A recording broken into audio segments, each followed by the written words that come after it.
Hey class, my name is Karina Solis, and today we're going to be talking about the Transtheoretical Model or stages of change. I want to mention that this specific video was based on a client that I work with. I work at Prism Health North Texas. This is kind of a picture of the entrance, and this is our logo. We specifically work with populations that are living with HIV. So let's get started. Um, so basically, to protect Ernesto's patient confidentiality, his name was changed, and I'll be using one of my colleagues in substitute of Ernesto. I wasn't able to do any recording or anything that included the actual patient. So, a little bit of background about Ernesto. He is a 56-year-old male. He has a history of living on the street. He has a criminal record. He's been in prison before for many years. He was diagnosed with bipolar type 1 disorder, and he's living with HIV. So, for our specific health behavior, I wanted to use the trans theoretical model to really relate it to substance use. And I did this specifically because his intravenous methamphetamine use was decreasing his quality of life. And so this was affecting, co occurring mental health disorders.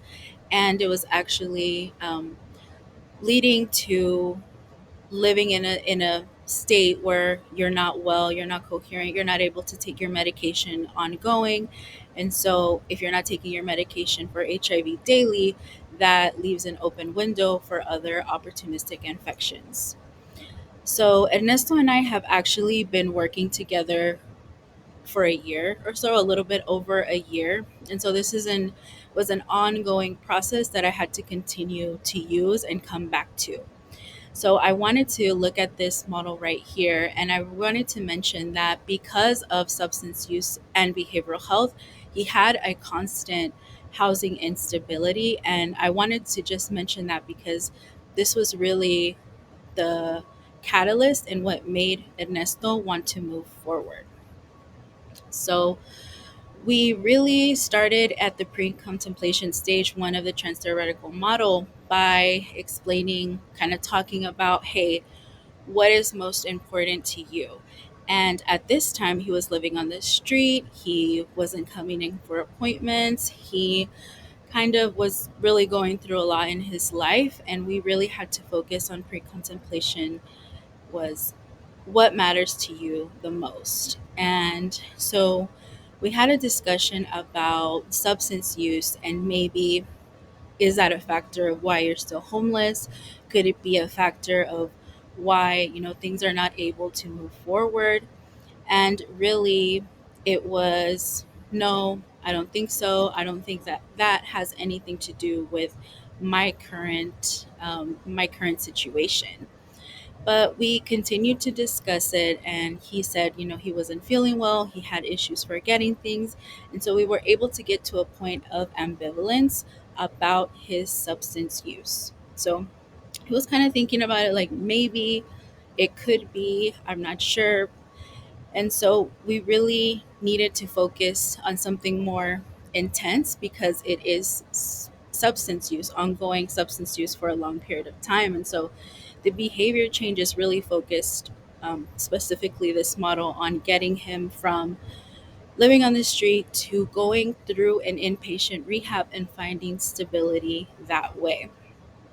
And so the next stage is pre contemplation. And so here, during this stage, we talked about substance use and how it was really affecting him in his day to day. How was he using his money? Was he able to eat? Because all of his money was going through substance use, and he was really able to put it together like maybe if I change this or use less, then it kind of got the ball rolling like maybe you're right.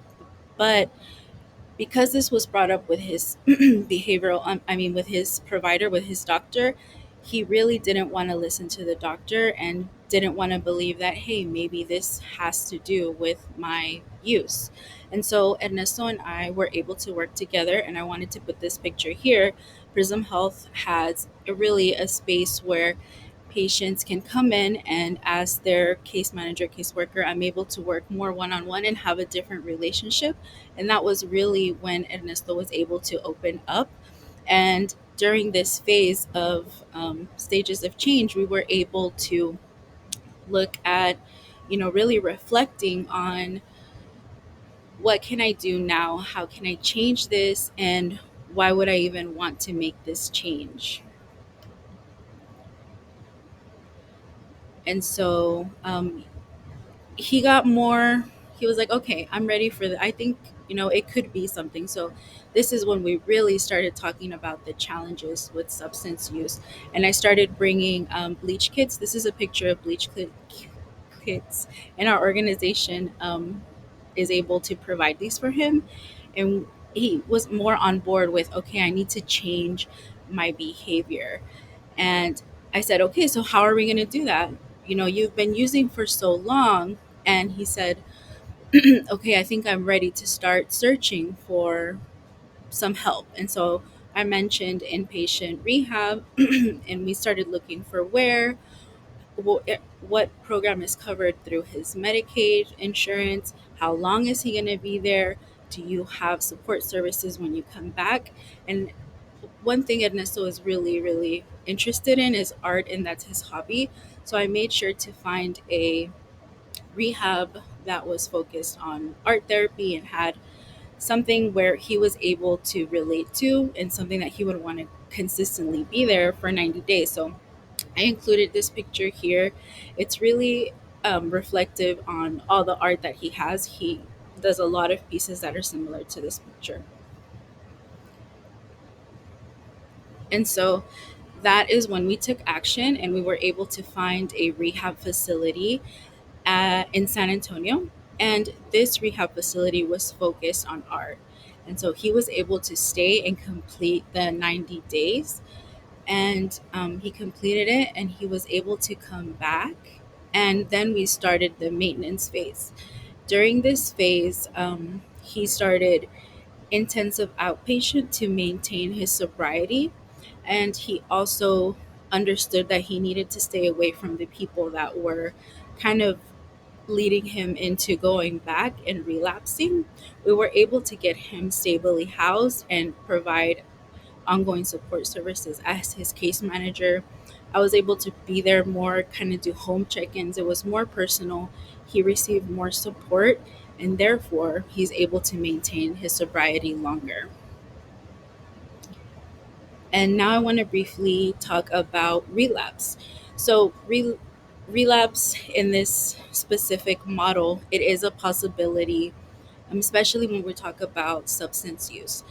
And if it were to happen, I would approach it in a non judgmental way and really talk with the patient and explain that every relapse we have, it is just something that we have to learn from and we have to move forward, and not let it turn into what happened in the beginning, how we started from living on the street to now being housed and have our own place to live. So overall, it is learning from every single relapse. And I also wanted to mention termination. Our literature specifically talks about termination. Ernesto is really not in a place for, we can say it's completely gone, I'm never going to go back. It's really, we're not at that phase right now, but he is not using substances to cope with his issues anymore. And so I wanted to bring Ernesto and I wanted to have a quick conversation. This is Ernesto. So, Ernesto, what made you want to go to rehab? So I realized that I needed help.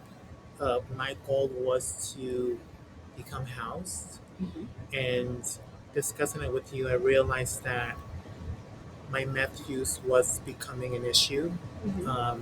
in my ability to get off the streets. So, Yeah.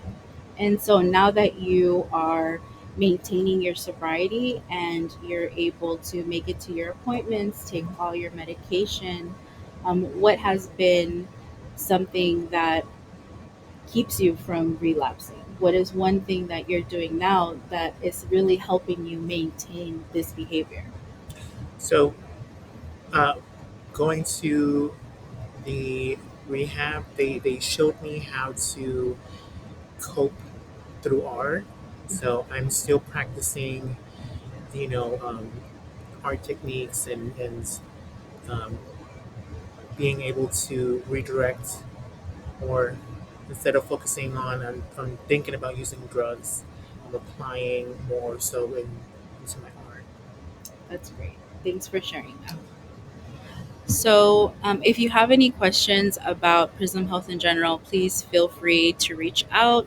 Or if you have any more questions about Ernesto, please let me know. And these are my references for this project. Thanks so much for watching.